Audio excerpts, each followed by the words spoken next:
Welcome to Kinship Cafe. I am your host, Jim Jones, and today we are joined with the Spiritual Motels, which is Amy and Omar. Hi. So, thank you so much for coming on today. So we're going to have, hopefully, a fun conversation where we're going to explore various aspects about life and meaning and well-being issues. But just before we do that, would you guys mind starting us off with a song? Yeah, let's do it. Right on.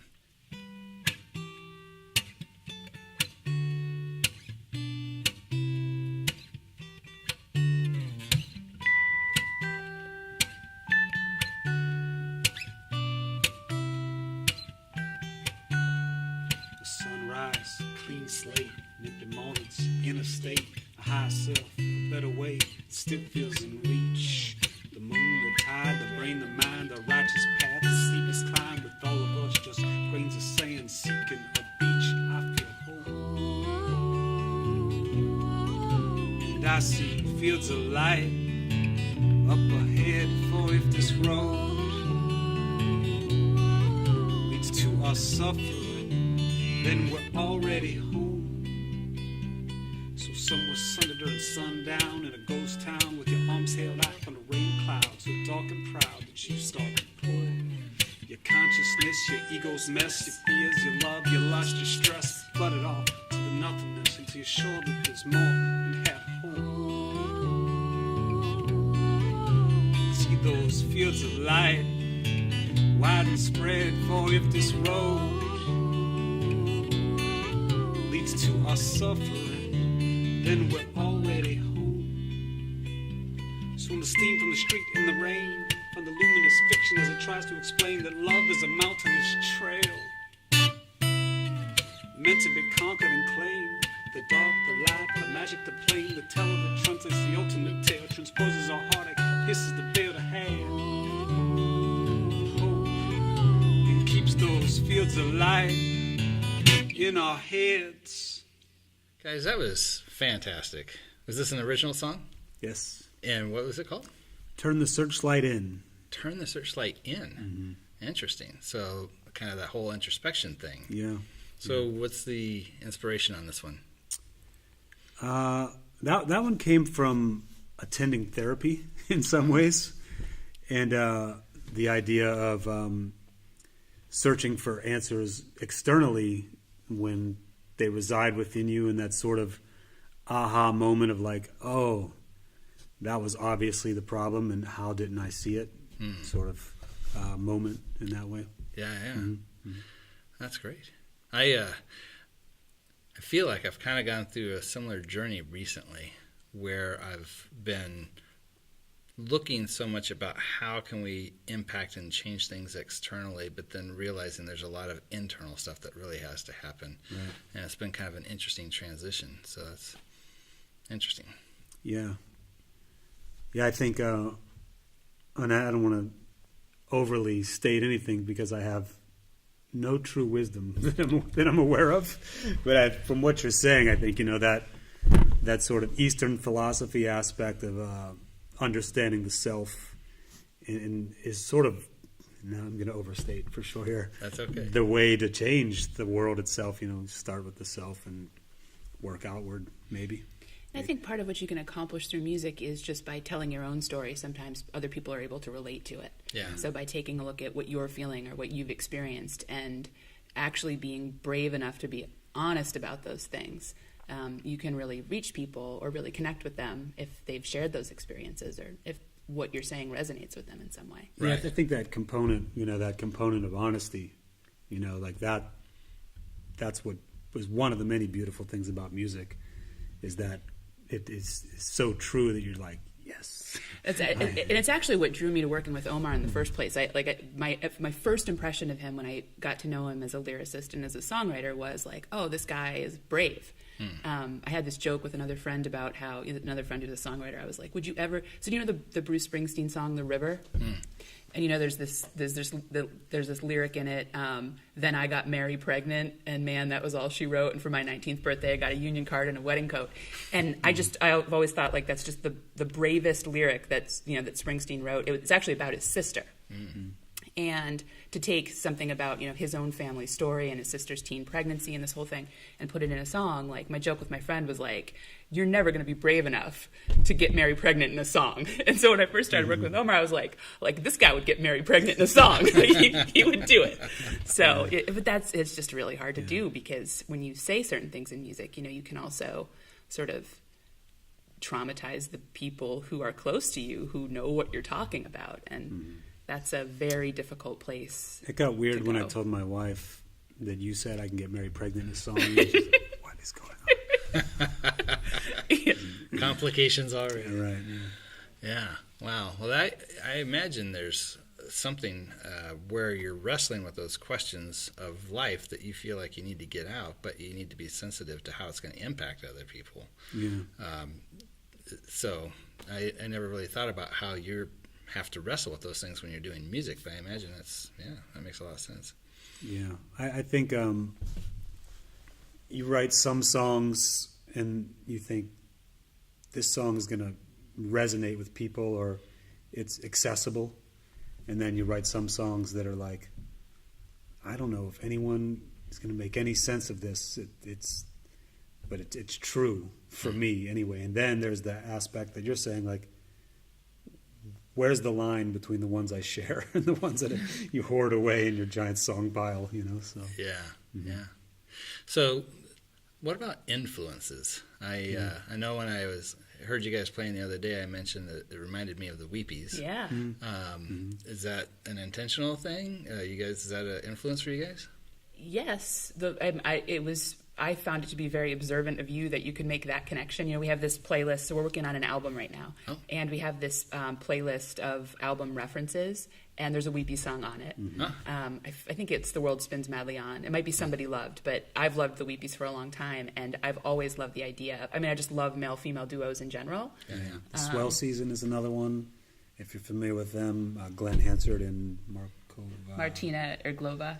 That's it. And so, that's something we connect with this, where there's this really powerful connection between the polarization of a man and a woman, that when they connect musically, that transcends, gender, obviously, the combination, but kind of more than that, too. I feel quite genderless in this band.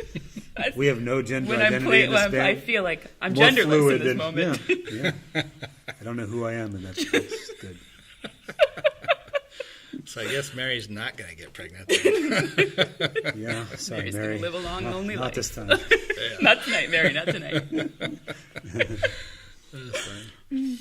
So, the name of the band, Spiritual Motels. Mm-hmm. This just gets me thinking about lots of things. Yeah. What does it mean for you guys? What does it mean to you?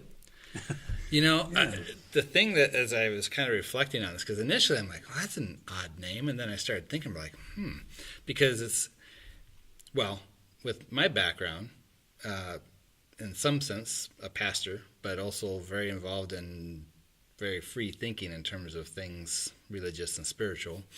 The idea of different motels that you could check into with different kind of spiritual leanings or bents or direction or whatever, it was kind of an interesting concept. Like, what would that mean? What would that look like? And I guess part of it was also thinking about how does that work with stuff like authenticity, But then it's like, well, maybe there's this.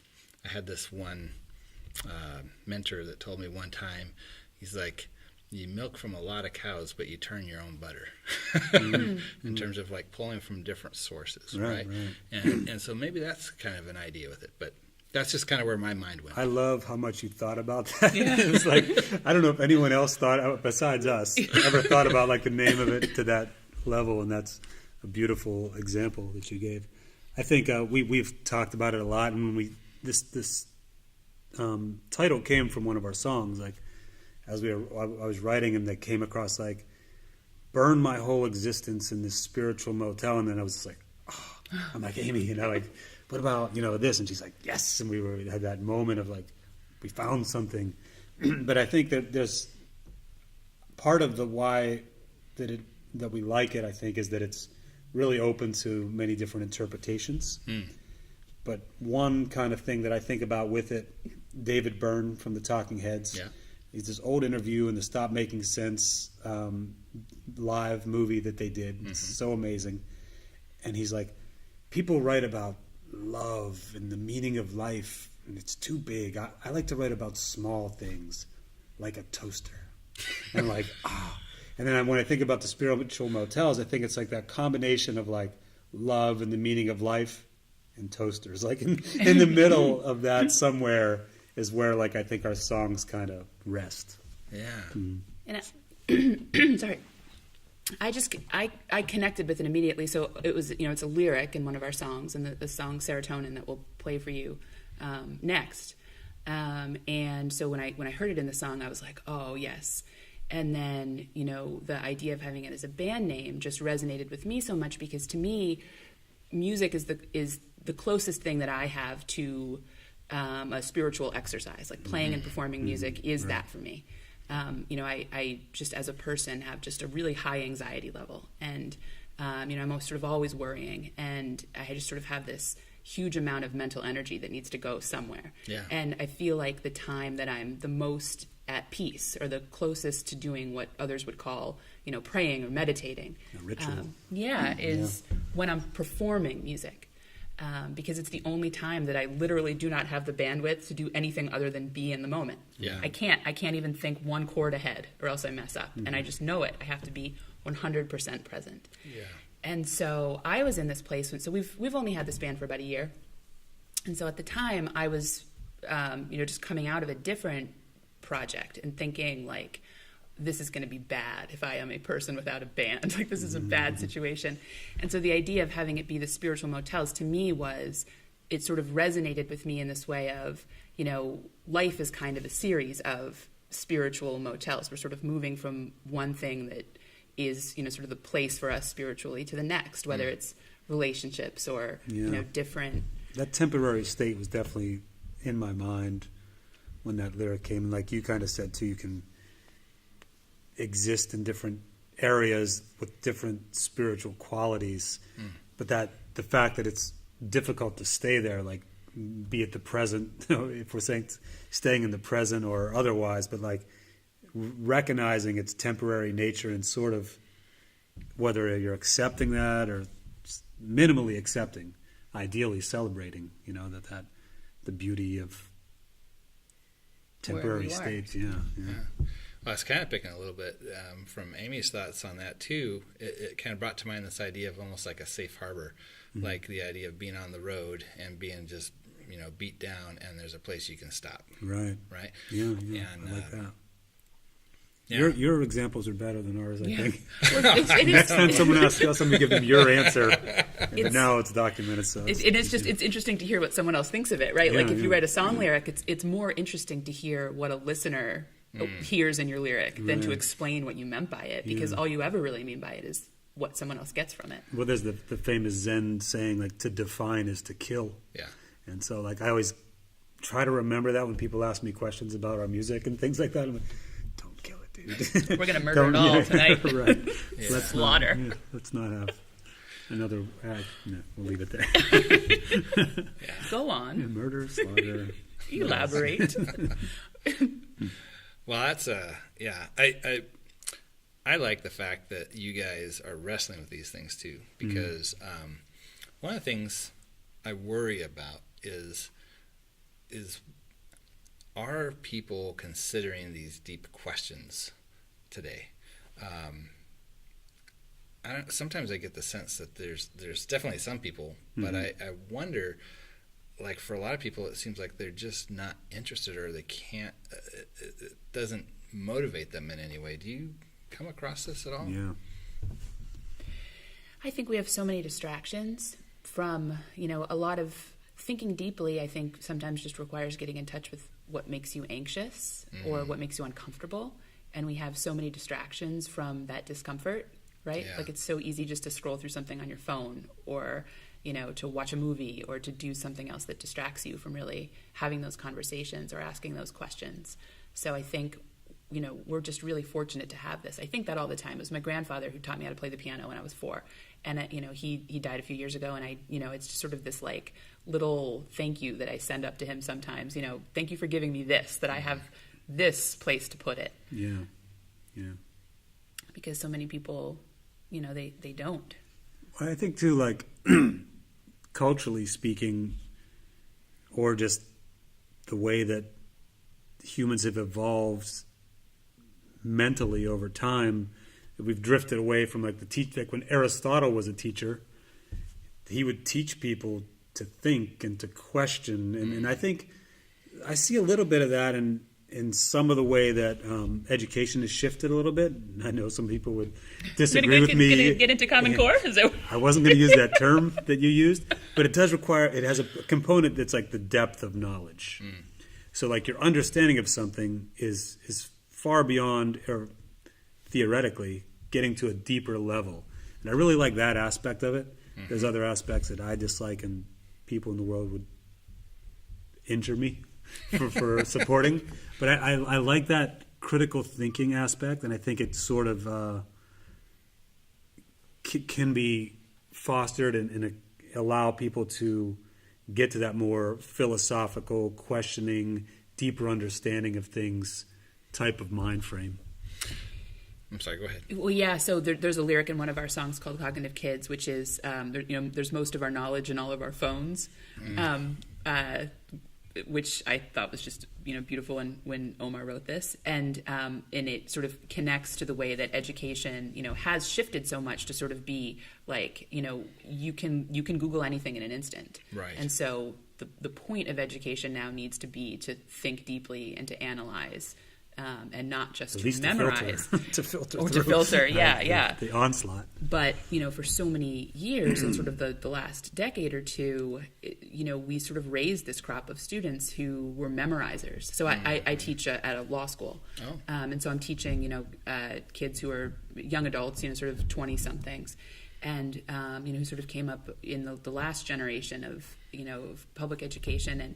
And there's this real desire for like, what's the answer that I'm supposed to memorize? Right. Whereas, the whole point of them being there isn't to memorize answers, but to learn how to think. Right. And it's uncomfortable sometimes. Well, and I think so in part of my journey, I ended up going back to graduate school kind of late in life. And I came across this a lot, where a lot of the kids that were coming from just getting their bachelor's or something like that straight from high school, right, were exactly that. What do I need to know for the test? Mm-hmm. Yeah. And part of it, I think, though, is the way the system kind of engenders that too, right? Because that's your performance indicators, how you're doing on the test. Right. You don't get graded based off of the quality of the questions you ask the teacher. Right? And my students do. I like the way you challenge me. Well, and that was the thing that I would find with a lot of my professors is that that was one of the comments that they came back with frequently, is that nobody challenges us like that anymore, and they liked it, right? But for me, I was just going through this massive change in my life of what I thought I understood about, reality and this kind of thing. And I was diving deep in and studying, but I didn't have anybody I could talk to. So going to school, I had other people who at least knew the books I was talking about, and I could challenge, and they could challenge me, and it was this great critical thinking opportunity, right? But I could see at the same time why, for a lot of the students, it was the anxiety about how do I pass so I can get my job and start to pay off the student debt. To pull out of something you said there, it sort of inspired me to think about like being a deep thinker or one who questions, being that is the minority. That's a lonely place to dwell. Like if you're in these deep thoughts, you're separating yourself from the way most people are thinking, and there's anxiety there, there's sadness there.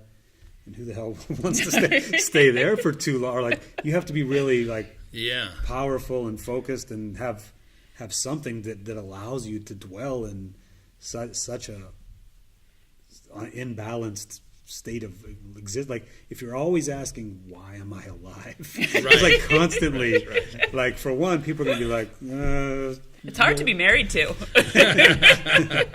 It's kind of like, could you do the dishes and have a conversation with me? We have another song that is that exact sort of thing. Like the You know, Mundane, so. incorporates lyrics of, you know, staying out of your head.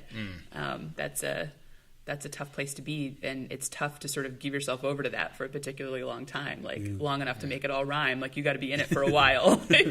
Yeah. Well, you know, marriage is such an amazing growth opportunity.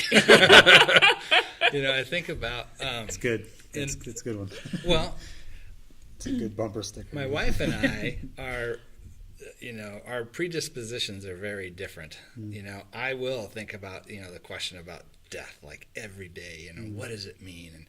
And she's like, you know, wants to think about very different things, right? Yeah.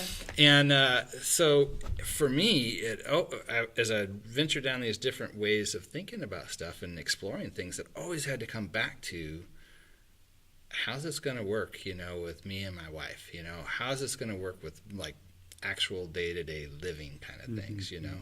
And Practical application of such thinking. in a sense, yeah. I mean, she really keeps me grounded. Like, if I had somebody who was, you know, just a cheerleader, because she will challenge me on stuff, right? I would be afraid of where I would end up. Right. You know, I need that kind of grounding, that pushback, that challenge, that here's reality kind of a thing. Yeah, and you're not wrong, because it really is absurd. In my view, I think it's completely absurd to not be thinking about death all the time, right? Like, we all have to just completely and totally suspend disbelief to get through a single day, to even put one foot in front of the other when, you know, logically speaking, like, it's going to happen to everybody, and it's a really big deal. Yeah. Right? Yeah. I was thinking, well, on this topic, and then it ties to my wife too, is like, and this is probably not my idea, or maybe even this is a stolen quote that I thought maybe was my own, but like, by staying close to death in thought, that it always allows us to recognize what is sacred about living. And I said that to my wife. I'm like, hey, check out this quote I got. Like, she's like, you definitely stole that. I'm like, yeah, probably. When we first came in, we mentioned the band Wilco that we really like. You definitely check out Wilco, but the songwriter of Wilco's name is Jeff Tweedy, and he has a new solo album, and he's got this line and a song called Don't Forget, and it's don't forget, we all think about dying, don't let it kill you. Oh, Yeah. Interesting. Yeah. It's a song about his dad's funeral, but... Well, and there's that Latin phrase, memento mori, right, which is remember your death. Oh. And that was a big thing for the Stoics, right? This would be part of what they would focus on to bring that clarity to how should we be living. Right? And that's a lot for me how it functions, is it helps to clarify quickly things that matter versus things that don't matter. But then that gets into the bigger question, and maybe this is something we could talk about, is where do those matters, those values, that valence to life, where does that come from? Go ahead, Amy. You got that? What's the answer? Wow. Not your parents. I don't know. Your parents and not your parents. I don't. Right. It's interesting. Yeah, you know, because my mind went to what it was my parents told me, right? And then I thought, well, really, growing up is sort of the process of figuring out which pieces of those you can accept and which pieces of those you need to reject. And then struggling against the pieces that you're developing really just as a justification for the things you're already doing. Well, I think, I'm sure for each person, where does it come from? There's probably not too many duplicate answers from person to person, you know, like whether it's in direct opposition of your parents' ways or what they instill in you or otherwise. But just for me, I had a teacher who I was literally asleep 90% of the time through high school. But I had this one teacher, and I think it was one of her tricks to like get you engaged. And she said, like, you're a romantic. And I was like confused by that. And she described being a romantic as like, you're connected to nature. And I'm like, I was just asleep seconds ago. How is this possible? But like, she started to call me out to be like assistant poet, like the resident class poet. And she was pairing me up. Omar, help this person. They're struggling. And I took on that role. It's like, oh, my God. I kind of felt like a big shot. I went from asleep and withdrawn, partially depressed probably, into like the class poet, and like it really worked, like it really was inspirational, and Wow. I've been writing ever since. I was like a 10th grade or something like that. That's interesting. Wow. Yeah. There's this joke that we have sometimes about how, I think about this a lot, like sort of there's so much power to art, but at the same time, like, who are we to have any answers just because we're people who like to set things to music, right? Right. I don't know. Well, I think that, and I talk about this frequently, but I think it's so important that everybody's wired different, right? So it's not just the question about how the education program works or if they're overly busy or whatnot. Some people, it's just not in their disposition to want to go down those roads, right? Mm-hmm.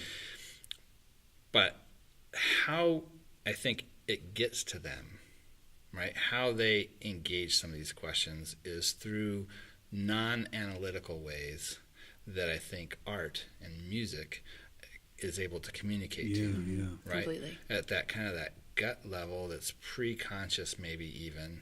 Spiritual, maybe. Depending on what people mean by that. I mean, there's a lot of different ways, right? But I mean, it's like, it gives that way, I think, for people to connect with some of these things that they maybe have no interest in from more of an academic or intellectual perspective. Right. Because it's also verbal but nonverbal at the same time, right? Yeah. It what struck me recently was the feeling that the deeper I got into a community of songwriters and a community of musicians, the harder I found it to care as much about other things. And I realized it's because so we're part of this songwriters book club. So there's this group of people who we get together and read a book and then everyone will write a song, individually write songs that are inspired by the book in some way. Wow. And so to be in a room of people who want to do that, right? Like that's a real niche group of people who really want to talk about that. All right. It can sometimes be hard to like leave that. There's somebody I need to introduce you to. Who's that? Maybe you already know him. Do you know Dave Buddha? Oh yeah, I don't know him, but I know him through social media. Okay. Yeah, I've seen some of his events and things. He does a lot of these like intensive like songwriting, like retreat type things that he, it sounds very interesting. Yeah. So when you're in a pocket of people who happen to be wired that way, right? It's also, the interesting thing is that it's diverse in a different way. So, I think for a lot of us, we're sort of used to being with the people who are of, sort of a similar level of educational attainment or, a similar demographic in terms of like what neighborhood we live in. Yeah. But, the group of people who are musicians they're really diverse in sort of a different way. So you don't automatically know their story. They're diverse in terms of age and, sexual orientation and gender identity and socioeconomic status, and sort of every way that we tend to segregate ourselves. Being part of a community of musicians really breaks that down. Yeah. So now I'm really curious. What kind of books do you pick for something like that? Yeah. Sad ones. Yeah. There has been a lot of them are sad in nature, except for Pronoia. Yeah. Are you familiar with Pronoia? This book written by Rob Bresney. No. It's the opposite of paranoia. Okay. So like rather than like the sensationalized media, which is 90% terrible thing, he like flips it on its head and talks about what about all these beautiful, amazing things we never talk about. And one of the things I thought about talking about tonight, and now I will. Yeah. Is like an example of being I should have looked here and no. Is like the proximity of the Earth to the Sun. That if it was any closer or farther, if it was any closer, we'd burn. If it's any farther away, we'd freeze. And like, shouldn't we wake up every day and celebrate that? Like, wow, thank you, ball of fire. You are exactly where you need to be for all of this to exist. And I think that type of perspective, and that's from the book club, and that's why I'm talking about that particular topic. But I think thinking of that as just about like as magical and beautiful and spiritual as anything that I could ever imagine is like there's a giant ball of fire that lets us live, and so people got some really cool songs out of that book. So our friend, we have a song from that book. We have a song from that book. Cognitive Kids. And that's the one that mentions there's most of our knowledge in all of our phones. Basically, it's just a list of really, really good things. Sort of like Louis Armstrong's Wonderful World, but with technology in it. A less cool voice. You know, our no, we sing it like Satchmo. And then our friend Lindsay White wrote this song. She hated the book, and she's last year's San Diego Music Award singer-songwriter of the year recipient. She just does amazing, beautiful things, and she's like you in terms of like she creates a scene. She just started this organization called the Lady Brain Collective. Oh yeah. She does incredible things. But she wrote this really great, like, you know, Dylan connected song called Idiot Wind, because she just the book has, you know, it's got all these weird fonts and it swirls around in all these really difficult to understand ways. So some people loved it, some people didn't. But you know, everybody just took something from it. I wrote, there's this weird swirly thing in it that was this sort of thing about like, who are the people in your life, you know, who make you feel most like yourself, and what is it that you need from them. And I wrote a song from it called Go Easy on Me, right? Just sort of like looking at the people around me and how like I sort of needed to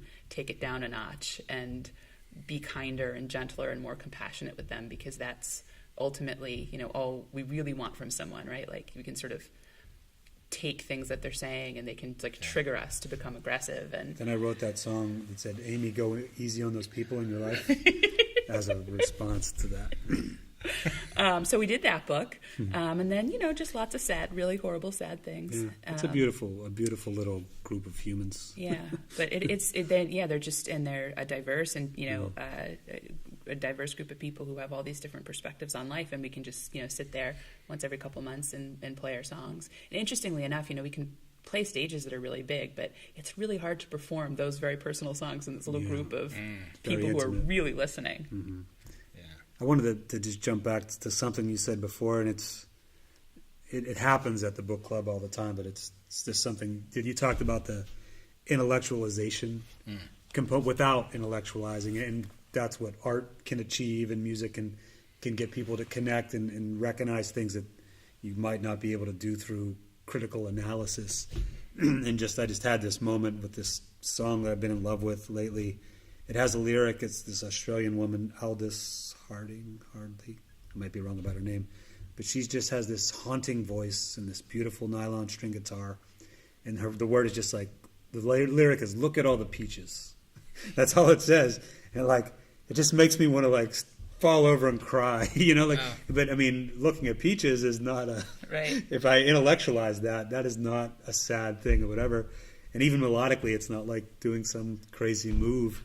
It's just the combination of things that happens. It's totally, and maybe now I analyze it to the point that I defined it and killed it simultaneously. But no, just that type of idea. I really like that art can achieve things beyond what the brains that we think are so smart can't do, you know. So. There's I'm sorry, did you want to say something? Oh, the other day, one of my 9-year-olds, I have kids, and one of my 9-year-old sons, he was playing this piece on the piano, and he said, I really love this because it really expresses the ups and downs that I've felt in my life.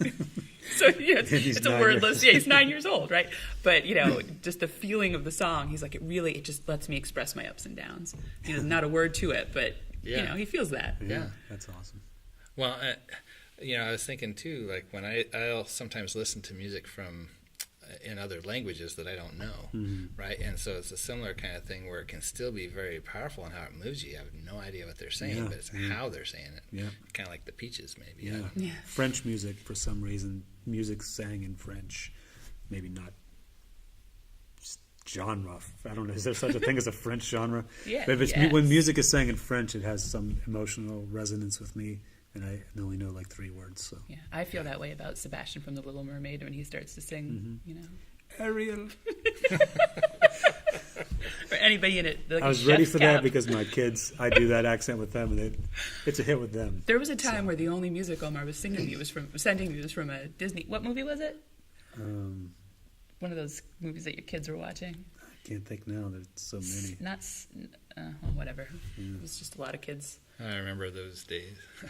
My youngest is getting ready to turn 19, so it's been a little while since we were stuck in those watching the Disney movies all the time. Although my daughter still likes to watch them, and she's moved away and married. So you mentioned that you work as a psychologist. Yeah, school psychologist. School psychologist. So you've probably got some background then with brain science, neuroscience, that kind of thing. Have you come across a book called The Happiness Hypothesis? I don't know that one, no. It's a very interesting book.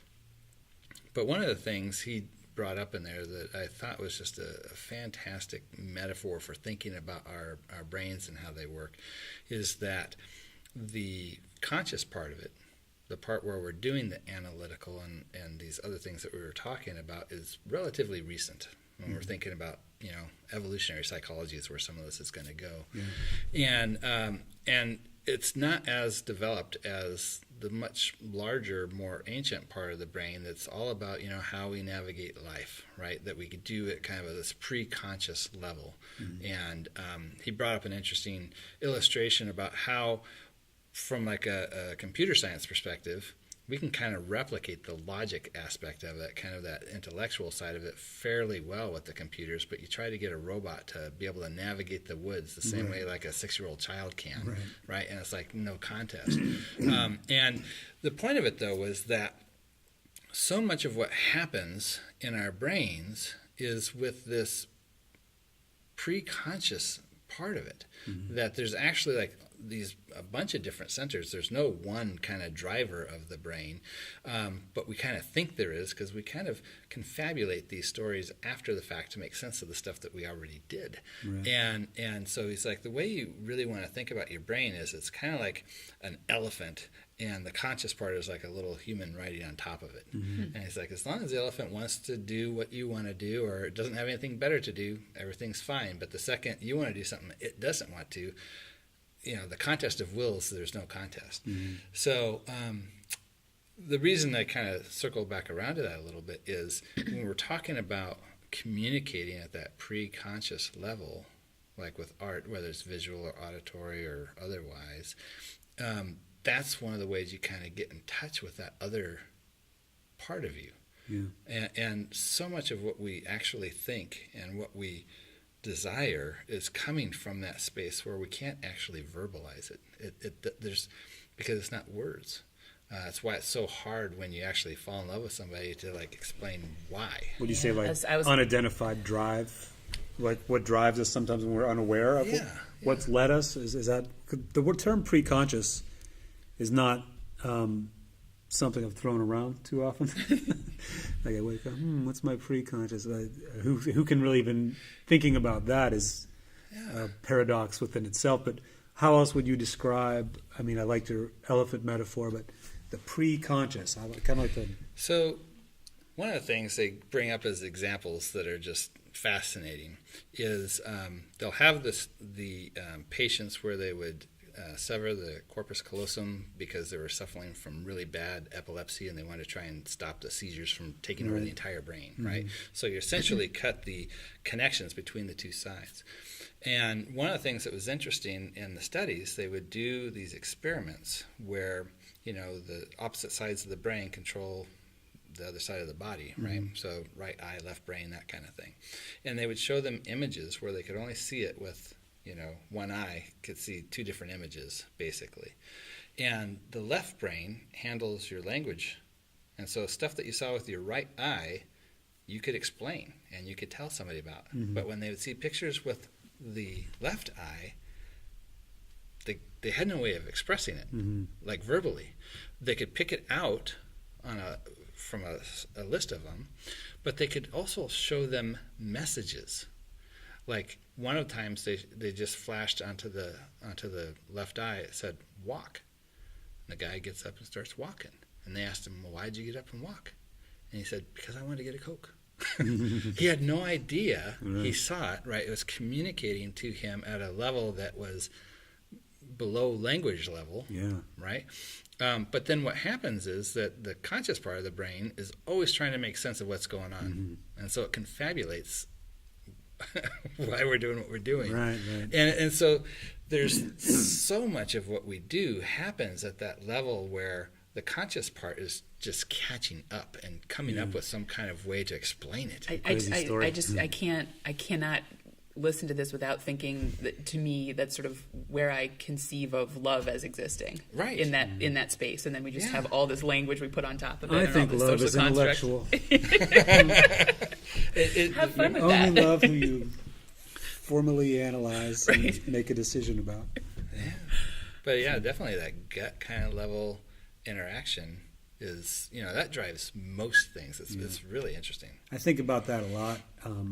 Not the good part of it, like the gut, finding the love and stuff. I think about that sometimes, and like in songs, like that's where those thoughts exist the best for me, But in like my regular life and just walking along, I kind of think about the opposite, which is like how we intellectualize and how much we do, or like that our emotional state is dictating our choices, and how that there's an intellectual component.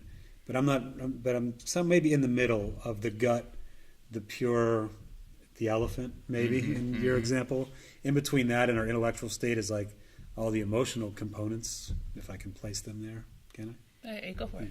They're probably a little more on the elephant side. Yeah, maybe more to the other. But sometimes I think of those, how misleading those could be too. Like I think there's beauty and purity within that domain, but then there's also like, I did that because I was angry. And intellectual or otherwise, or beneath our intellectual brain, is like you would say like, that's not who I am, maybe. Like, to self-identify like the if we're looking at something that someone might call the soul or the witness or the being that is not underneath, that's below our thoughts. Yeah. Like that entity, if you will, would not want to be making choices out of anger, like hurting people, whatever that may come to be. Yeah. Well, and I think that part of that is like secondary ways of trying to evaluate behavior.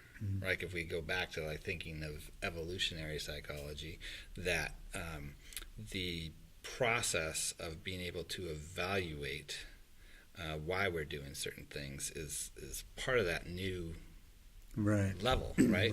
Of consciousness. The actualization, sort of. Yeah, I mean, emotions at their core, they basically create a state of disequilibrium, right? And you're trying to get back to stasis. And so something happens that you're in your environment and it's causing you to do something to try and bring things back to normal, or something you sense internally, right? So emotions are hugely important. Like, this was another big learning thing for me because, growing up with the original Star Trek, there's the Spock and there's Kirk. Oh, right. And, Spock was the ideal, right? Not ruled by emotions, just strictly analytical. We consider our songs Spock-like. Spock-like. Void of most human emotions.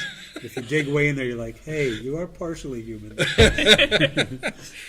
Well, it's interesting, like, in cases where people have brain damage that disables their ability to have emotions, they can't make decisions. Because you have to have both. Right. And they're so powerful in terms of how you retain memory, too.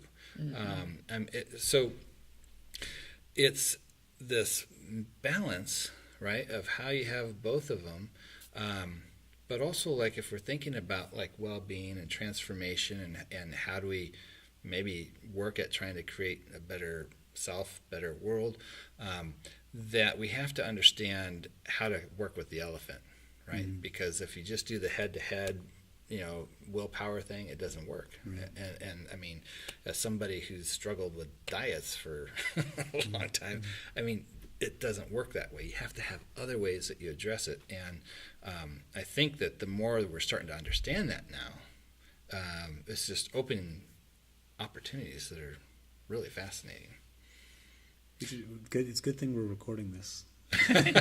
Well, because that's like an amazing thought. Well, I'm curious too. Now, your comment that your music is devoid of emotion. that was humor. Yeah. Okay. It was an attempt. I thought it might be, but I wanted to make sure. It's written purely by algorithms. All right, good. You put in the note randomizer. Okay, so since we're talking about brains, Yeah. you have the song Serotonin, Oh yeah. right? Neurotransmitter. Mm-hmm. So I'm going to see if you guys will play that for us. But before that, tell me a little bit about the song. Sure. I think, the title, as you said, reflecting on the chemical in the brain, specifically, like it plays with states of imbalance and how a lot of songs come from that place. We kind of joke like, it's not like, man, I'm feeling great, let's write a song.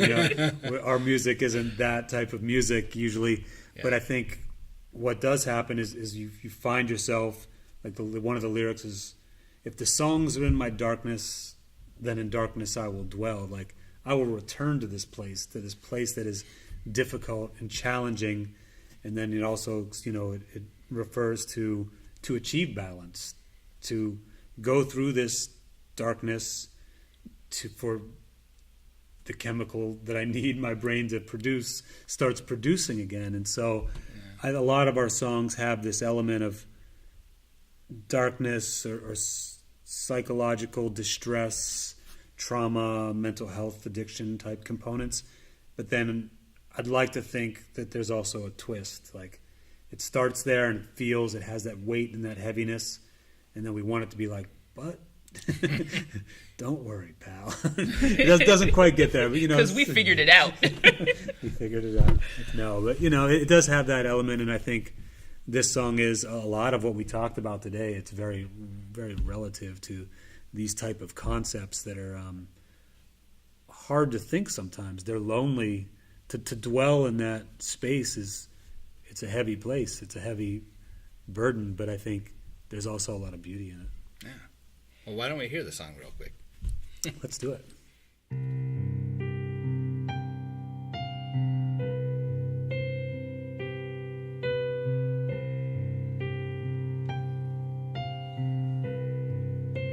Trying to choose the chemicals coursing through my brain. I'm medicating exit wounds and everything the same. I'm throwing down these poison thoughts like shots with my old friends. Been waiting for the serotonin to level me out again. If the songs are in my darkness, then in darkness I will dwell. Like my inspiration in a prison cell. My functioning like poetry is in and out of rhyme. So I'll see you again in the morning time.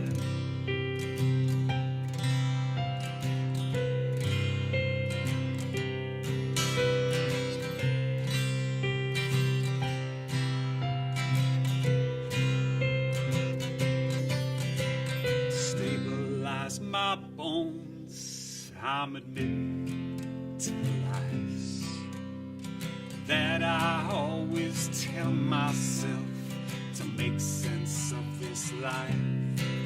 I'm tearing down the monuments of a self-ego divine, waiting for the serotonin to help me change my mind.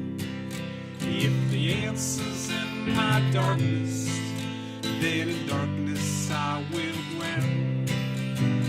Trap my search for knowledge in a wishing well. My functioning like poetry is in and out of rhyme.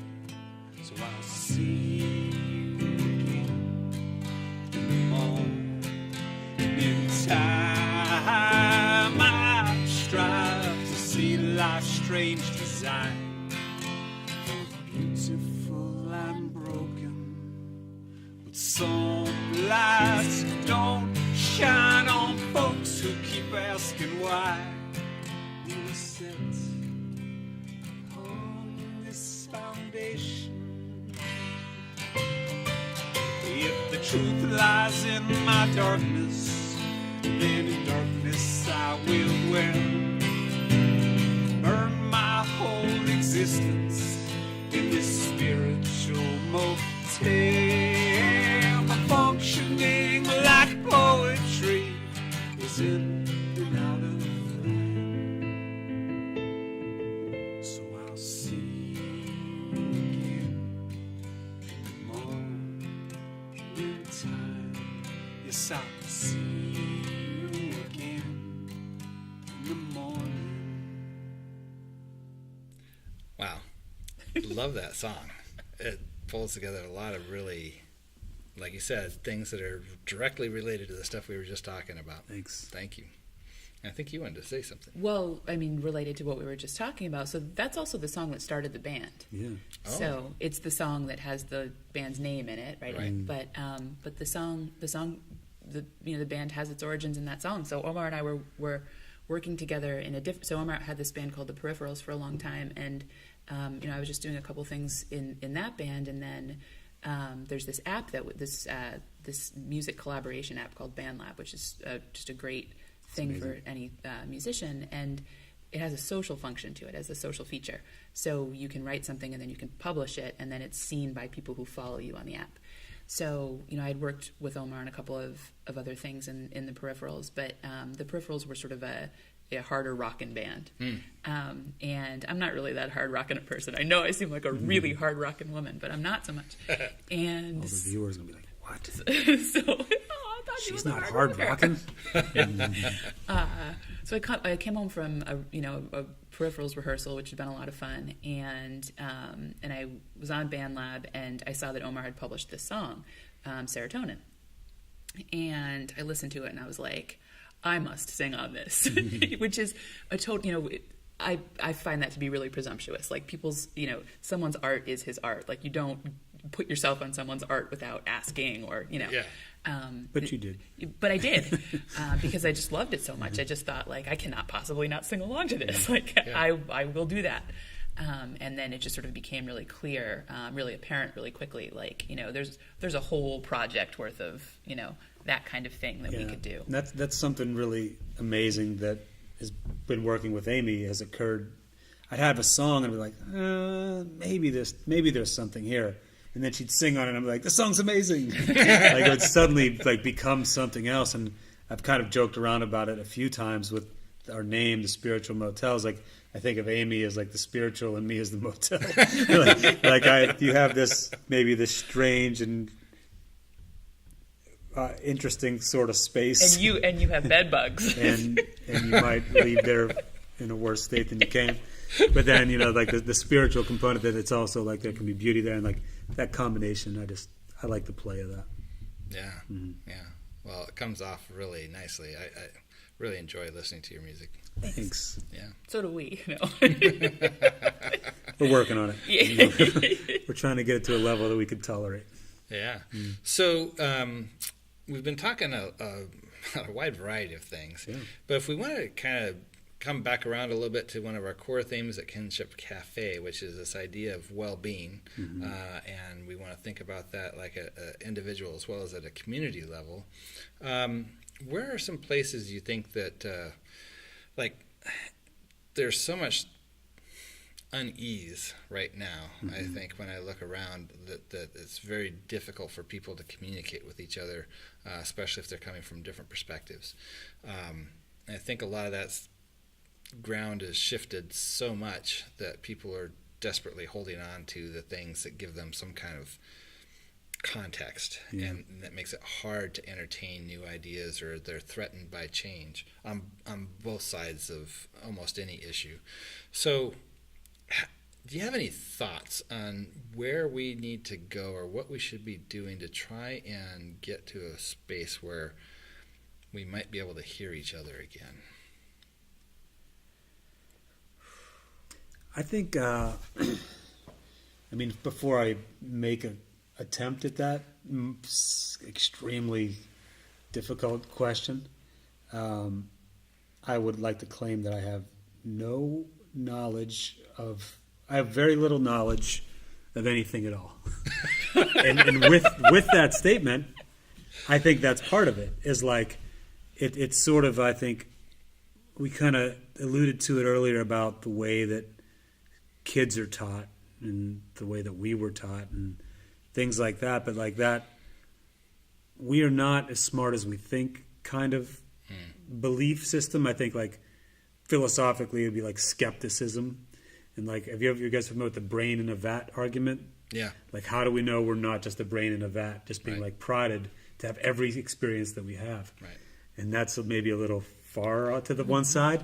But I think that type of thinking, like, it's like saying that you can't really ever be sure. And when you're not sure, you're open. And I think like that type of belief can unify. Yeah. If there's a way to challenge people to the level of accepting that they're not, some of the things that they base their life on might be inaccurate. Like if you can somehow get there. I don't have that answer, but I have this sort of, radiating belief that by recognizing that we can't know, that we can connect more and actually expand our knowledge base and learn more through that. Epistemological humility. Yeah. Oh, yeah. So I actually disagree. Please do. I just made that up. In all seriousness, on a certain level, I feel like my own struggle is one where I disagree with sort of the fundamental premise of the question. Oh, in that my struggle is to. So you're familiar with the concept of moral relativism, right? So sort of the idea that anyone's set of beliefs is just as valid as anyone else's set of beliefs, which is not true, right? It's moral relativism can take us to a really bad place, and I want to circle back around to that. Okay. I want to hear what you're saying. And so for me, the difficulty I can have is sort of like I have this tendency to sort of want to avoid conflict and to sort of want to be conciliatory and want to hear people out and really at the end of the day to make sure they really like me, right? That's really all it's about. Like I just don't want them to dislike me, so I'll hear them out. And so I find that sometimes I have a hard time articulating what I believe is right in sort of a public way because I'm just afraid to do it. And I think that there are social questions in our time where people need to be brave enough to say, I think that this is a matter of right and wrong. And I struggle with being brave enough to do that in some contexts. And with sort of the idea that it's sometimes okay to alienate certain people when they're getting it wrong on something that could be a matter of life and death for someone I love. Right. Yeah, I mean, it is, this is one of the crux issues that you brought up with that moral relativism. I couldn't say it all of a sudden. Because how do you evaluate something as being good or bad if good or bad are things that we come up with, right? I mean, so there has to be a spot where I don't think we can say that all belief systems are not equal, because ultimately they're all subjectively defined. But we can be honest about the fact that, yes, this is a position that we constructed, right? So like even if we think about kind of our nation's founding around this idea of human rights, that's not a thing. It's an idea, right? And you can't prove it. There's nothing objective about human rights. There's no reason to say objectively that yes, we should defend them and that it's wrong if other people violate them, right? But what we need to do is, instead of trying to find an objective way to defend it, because the only way we can defend it is if we can say that it's objective, we need to just no, it's all subjective. We're choosing something like human rights or whatever the topic is because of X, Y, and Z. And we know that we're choosing it. So it's funny because I was just reading about this today. I'm actually in a couple weeks I'm going to be teaching a course called International Children's Rights. So it's an international human rights class, and I was actually just preparing slides like in this last week. We're against that class. Yeah, we disagree. Children's rights. Yeah. But one of the sort of central struggles within international human rights law generally is cultural relativism, right? Like, who are we to say? Who are we as sort of Western industrialized nations to say that our way of doing things is the way to do things? Is child labor always wrong? Is child marriage always wrong? But then, yes, right, it is. On a certain level, there is a difference between right and wrong. So, I mean, I think mentioning human rights law is sort of the perfect thing, because it sort of has to answer that question to even exist. I think back where I was going, or attempting to, I don't know where I landed at all, but where I was going with that is like, so we go into that, and we go into a situation like that, into another country, and we're saying that that's a rights violation on whatever level, and how strong that belief is matters to a point, but the problem lies in if the other person's belief is, if everyone's holding onto their beliefs so tightly, that's where the friction is. But if both parties are looser, and you could sort of in play with, well, let's look at some of the reasoning behind it, and not just a belief system that we fabricated, like you were saying, Jim. And so I think that piece of it, and that's where I was trying to get to with like the philosophical concept of skepticism and epistemology, like what can we truly know? And the more if like our teaching was with like, don't think you're that amazing ever. and in that way you can truly come to maybe a closer version of a truth, Well, one of the phrases we used kind of... I disagree. You only did that because the camera... Right, Omar. I accept. With Kinship Cafe, one of the terms we brought up early on was this idea of consensually validatable information. As one of the things we could maybe get around as far as making some decisions about things, right? So because, I mean, we can talk about the ethnocentrism issues of, trying to export, Western ideas to non-Western countries, and is that legitimate and whatnot. But even within our own country, the struggles that we deal with, and we don't even have to get into it, but just to, identify like hot button issues, something like abortion.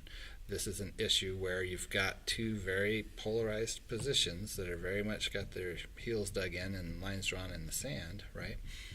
So they both are arguing that they're on the right and that the other position is morally wrong, right? But if we go down the epistemological humility road, then that would create a space maybe to have some dialogue, but it's going to be hard to answer that question, right? And even if we go with like the consensually validatable stuff, like, well, what is our criteria for evaluating the questions related to that issue? And maybe that's not something that can get resolved. But if we think about some of our other questions, global warming, what should we be doing about fossil? Well, the whole conversation is coming up now with the Green New Deal, right? It's interesting to see how that debate happens, because sometimes it's just pure name calling. There's no like, let's get into how can we sort this thing out. So I don't know. It's a challenging times. I really believe that art, music has a way to communicate across the divide, and can hopefully create that space in our imagination to be able to perceive maybe something a little different. Right. I think a lot of like when we think about this pretty sudden shift that we had in our country about homosexuality, right? So much of that was because of what happened through kind of top-down stuff, like how things were starting to be presented in movies and in songs that I think really created a way for people to understand what the question or the issue was, Right. you know? And once it became more available to us in that space, then change could happen. And so maybe that's kind of how we have to look at some of these other issues. If any of our songs ever did any little tiny bit of any of that, Yes. in the smallest of ways. Well, I think, you know, it's the overall like zeitgeist, the spirit of the age, right? That seems to infect lots of different artists and across genres, and there's just something that kind of like takes hold. It seems like it's kind of interesting when you see those kind of transitions happen. Yeah. Like I don't even. I might be stretching a little here, but like the collective consciousness sort of seeping upward through the arts. Do you know a band called The Hold Steady? I don't think so. Do you know 'em? They're great. They're actually you would love him. They're fronted by this songwriter lyricist named Craig Finn, who's really just a poet. Like he does some spoken word songs on his solo project. But I saw them a few years ago at the Belly Up. It's like a nice small venue to see them. And you know, he really started the show by thanking everyone for actually physically being in a place together. You know, that in this day and age, you can just stay home and watch videos of them on YouTube and listen to them on Spotify, and you don't actually physically need to be there together. But you know, and he was like completely drunk, but but you know, he thanked everyone for actually, you know, physically being there And together. he fell off the front of the stage. Yeah. And everyone had to go straight home. And he just checked out. But you know, that's really, you know, why I'm in love with being able to do this kind of thing at all, is that, you know, it's not just about like being in a recording studio, because as a musician you can work even collaboratively alone, Right. right? But you know, when you have the chance to actually get out and, you know, be places around town and work with people and Exist. yeah, and be there doing the thing live, you know, that's just it's a way to be with people and be part of a community that's, you know, really just a one-of-a-kind thing right now. Yeah. Well, and that energy that comes from those live performances and people being able to be involved with it, I mean, it has kind of that elevation aspect to it, right? Like you talked about how you have to be present when you're doing music, right? You have to be in the moment. And listening to it is kind of like that too, because you can't listen to it faster. You can't, you know what I mean? And it's not about like getting to the end as quick as you can. It's about every moment of it. Riding it. Yeah, and I think that is part of how that art thing works as far as communicating on that grander level. But yeah, I mean, there's I think we're just in the middle of something that's going to be a tremendous change. And that's where a lot of the angst is coming from because of that transition. But I actually have a lot of hope right now about the future. I see a lot of positive things. It's interesting, that book you talked about for your writing club, The Opposite of Paranoia. What was it? Pronoia. Pronoia. Yeah, Rob Bresney. So there's do you know who Steven Pinker is? I don't think. He's a neuroscientist guy that writes at somewhat of a popular level. I mean, it's still fairly technical, but it's good stuff about the brain. But he also focuses on some social stuff too. And one of his, I think it's his latest book, is called Enlightenment Now. And he's gone back and really, and with the previous book that was called The Better Angels of Our Nature, has demonstrated how in every single category that we could think of, whether we're talking about famine or poverty or violence or war or education or misogyny or, you know, crime and punishment type issues, like how do we deal with punishment, across the board, consistently getting better and better and better and better, right? But because our frame of reference is our lifespan, and there's ups and downs, you know, we tend to be more predisposed to grab onto the negative. We don't see that, right? And we think everything's going bad. And of course, if you're in public office or these other things, the easiest way to galvanize people sometimes is with fear. Right? And so it's like we need to kind of sometimes hear more of that pronoia, right? That what's happening right in the world, what's going well, and there's so much. I have an uncle who's a history professor, and he's spoke that to me throughout my life. He's like, you think things are bad now, but like think of like the Middle Ages, and like think of the scientific advancements, and think how many people died in the world wars compared to our current wars, and like if you compare all of these things, like the more global tragedies have reduced, and I can't put a number on it, but like significantly. Try a number. 73%. 7 only? See, optimists. 70. I don't know. 73 is a crazy high number, but some large scale amount. Have you read the book Nixonland? No. It sort of goes through really the sort of the mechanics of how politicians need to scare us in order to get votes. Like it's a thing. I always just come back to the whenever I'm sort of like in a Chicken Little place, just sort of think like every generation has been like, oh, kids these days, they're just deeply disappointed in like the moral degradation of what kids these days are doing, and It's the beginning of time. Yeah, we will survive these high-waisted jeans or whatever they wear now. Like, we'll be okay. Let's just talk about that for a while. Jeans have just changed. They changed. How about those jeans? Yeah. Lots of interesting topics. But this has been a fantastic conversation. Yeah, I think really so too. enjoyed this. Would you guys like to close us out with another song? Yeah, let's do it. Right on.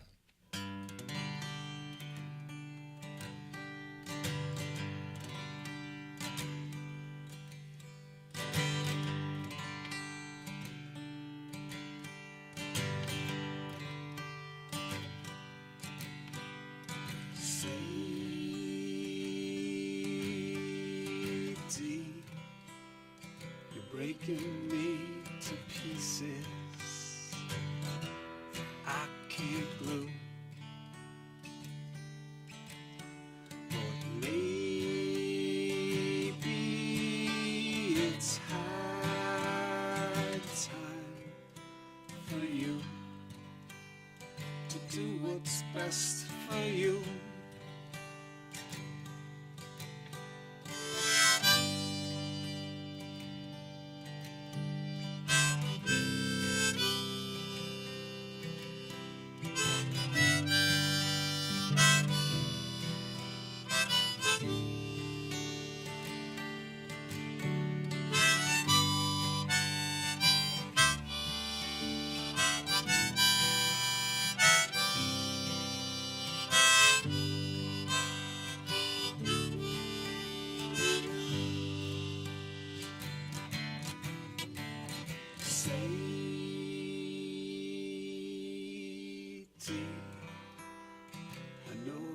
Life's been crazy,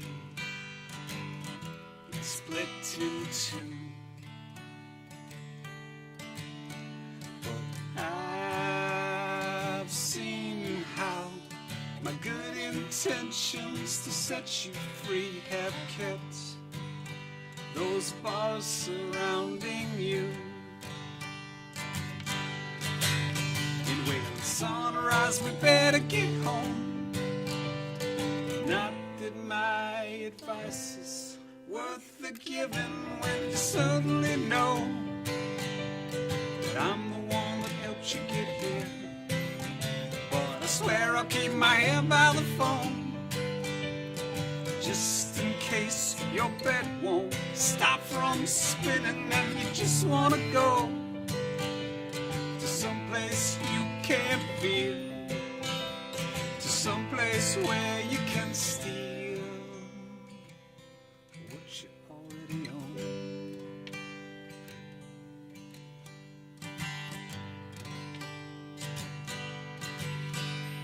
Sadie,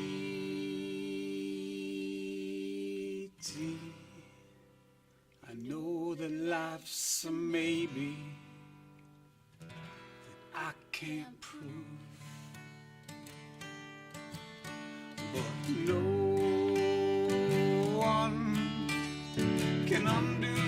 it's been done. And we've got mountains yet to move. And with sunrise, we better get home. Not that my advice is worth the giving when you certainly know that I'm the one that helped you get here. But I swear I'll keep my hair by the phone, just in case your bed won't stop from spinning and you just want to go to someplace you can't feel, to someplace where you can steal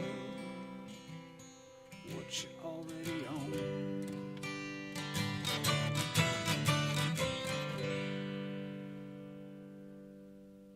Thank you, guys. That was another great song, and this one was called Stealing Home. Stealing Home. Anything you want to say about this one? You wrote that song a long time ago. Yeah, that's an old one that's kind of lived through a couple different projects, but the backbone of it is the harmony, really, the vocal. It's a song about addiction and not intentionally, but enabling somebody or, being with them in some of those dark times and being maybe not the light or the guide that you should be, or maybe not even being credible enough to advise, but giving advice. And that's like, I'm the one that helped you get here sort of lyric in there. It's kind of a dark one, but I think there's also an element of hope, stealing home, the idea of, again, looking for external fixes for what resides within. Yeah. Well, thank you both again so much. I've really enjoyed this conversation. Hoping we can do it Me again too. sometime. Yeah, this was a blast. I could do this, pretty much just this. So you're a regular guest now? The house band? Yeah. All right, guys. Thank you again so much. Thanks, and Jim. Everybody, we'll see you next time. Be well. Well,